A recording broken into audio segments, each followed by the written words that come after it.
Hey guys, Luckfuck here and welcome back to another FIFA 18 player review, and today I'm going to be reviewing the 92 rated biker Luis Suarez. He cost me 431,000 coins, and in the 5 games that I played with him, he scored me 11 goals and got me 3 assists, and he does have a 4-star weak foot and 4-star skimmers. And getting into his in-game stats, for me his main standout stats are his 94 finishing, his 93 reactions, his 92 attack positioning, and his 91 ball control. And guys, before we get up into the pros and cons for this Luis Suarez review, I'd just like to quickly say that there is going to also be a Dennis Bergkamp review this weekend, but if we can get 10 likes within the first 12 hours of this Suarez video being uploaded, I will do a bonus icon review on Lev Yashin. I've had loads of requests for this guy. I'm not too sure if I'm going to do the 89 or the 91, but I'll do it as a bonus video if this video gets 10 likes within the first 12 hours of being uploaded. Anyway guys, getting off into this Luis Suarez review, he was absolutely brilliant. I love this card so much. Obviously,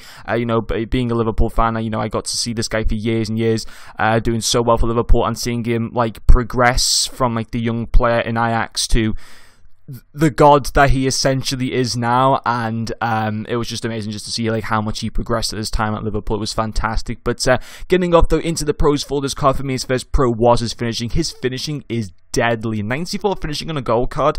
I don't think on a gold card there is anybody with that kind of finishing. Okay, maybe Ronaldo and Messi, but apart from that, I'm struggling to think of anyone that had that kind of finishing in terms of a gold card. Obviously, there's icon cards that got that kind of finishing, but very few current gold cards with that. And yeah, his finishing was fantastic. Finesse shots, the power he was generating into his shots, obviously 87 power was brilliant, 87 shot power.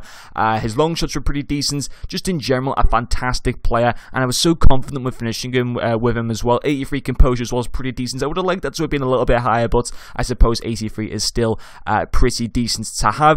His second pro for me is strength. He's a pretty strong player. He has 81 physical on his car, which is obviously fantastic. 80 strength is pretty good on his in-game stats. However, 78 aggression, I think that's a little bit harsh. I think his aggression should be in the mid-80s. Obviously, he's known to be quite an aggressive player in the past, obviously with some incidents, but yeah, I still thought his physical was very good. It was brilliant, and combining that as well with actually his decent pace, I definitely recommend to put on still a Hunter chemistry style, because when you got the Hunter chemistry style, he's actually a pretty quick player, and combining that with his good dribbling, his good passing, his fantastic shooting, his good physical as well, it just makes him such an enjoyable card to use, and it definitely makes him worth the money that I paid him for, without a doubt. But yeah, his strength was absolutely fantastic, and his final pro was his consistency. Just fantastic. 11 goals and 3 assists in 5 games. You can't ask for much more than that. He was doing very well for me. There was 2 games where he scored 4 goals in as well. In the 5 games, he only failed to score in 1 game, and still in that game, he provided an assist. So in every single game, he did something, which is fantastic. There was also 1 game, the first they used him in, where I was coming up against a god squad with about 6 icons, Ronaldo, I think. Just an insane team, and Suarez scored 4 times against him. I actually lost that game 5-4. Jonathan Vieira conceded a penalty in the 85th minute. Only I would do that. Nobody else would concede a penalty like that late on, but of course I did, and I went on to unfortunately lose that game. But it was a pretty awesome game. That was really fun. But in general, I love this Suarez card. Definitely worth the money. I definitely recommend you guys buying him. It doesn't mean he's getting a special card either anytime soon, because he's having a really bad season at the moment for Barcelona. I think he's only scored 4 or 5 times, which is not very good for him, but he will pick up his form eventually. I am confident with that. But anyway guys, I am going to give him a 10 out of 10 for this Luis Suarez card, and that's going to finish off this video guys. So thank you very much for watching, and I'll see you guys later.